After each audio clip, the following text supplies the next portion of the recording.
নমস্কাৰ বন্ধুসকল, মই আহিছো আসাম মিডিয়া বেকাৰ সন্থাৰ পৰা। মোৰ যিসকল বিদেশী বন্ধু আছে অৰ্থাৎ ফলোৱাৰ্স আছে, আপোনালোকক দেখাবলৈ এই ভিডিঅ'টো বনাইছো। আপোনালোকে এই ভিডিঅ'টো চাব।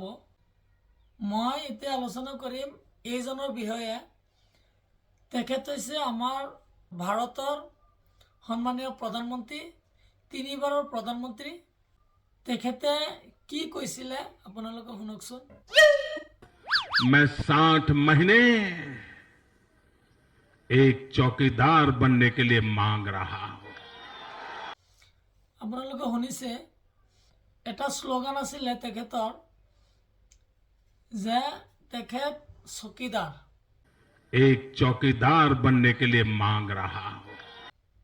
এজন চকীদাৰে ভাৰতৰ 3 বাৰকৈ প্ৰধানমন্ত্ৰী হৈছে। তেখেতে চাও বিক্ৰী কৰিছিলে। এজন চাহ বিক্ৰেতা প্ৰধানমন্ত্ৰী হ'ব পাৰে। তেখেত ভাৰতৰ এটা ৰাজ্যৰ, যিখন ৰাজ্যৰ নাম গুজৰাট, গুজৰাটত কেইবাবাৰ মুখ্যমন্ত্ৰীও হৈছিলে। गुजरात में बधाने खबर पड़े, हाँ विकास थई रह्यो छे, आ थई रह्यो, पेलुं थई रह्यो। তাৰপিছতহে প্ৰধানমন্ত্ৰী হৈছে। এতিয়া চাওক তেখেতৰ সন্মান।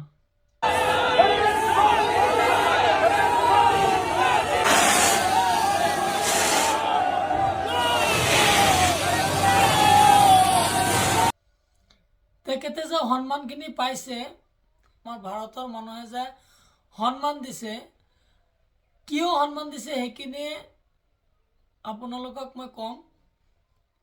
যোৱাকালি আমাৰ ভাৰতৰ এটা ৰাজ্য বিহাৰত 5 বছৰীয়া বিধানসভা নিৰ্বাচন গৈছিলে। সেই নিৰ্বাচনত বিহাৰত বিজেপিয়ে চৰকাৰ কৰিছিলে। বিজেপি চৰকাৰ পিছত সন্ধিয়াৰ লগে লগে আমাৰ ভাৰতৰ যিটো মুখ্য কাৰ্যালয় দিল্লী, ভাৰতীয় জনতা পাৰ্টিৰ, সেই কাৰ্যালয়ত আমাৰ দেশৰ মাননীয় প্ৰধানমন্ত্ৰী নৰেন্দ্ৰ মোদী ডাঙৰীয়াক দিল্লীৰ জনতাই এনেকুৱা আদৰণি জনাইছে আৰু এনেকুৱা সন্মান জনাইছে। চাওক, মানুহৰ কপালত থাকিলে কি নহয়। যিজন মানুহ চাহ বিক্ৰেতা আছিলে, তেখেতে কৈছিলে যে তেখেত বোলে চকীদাৰ।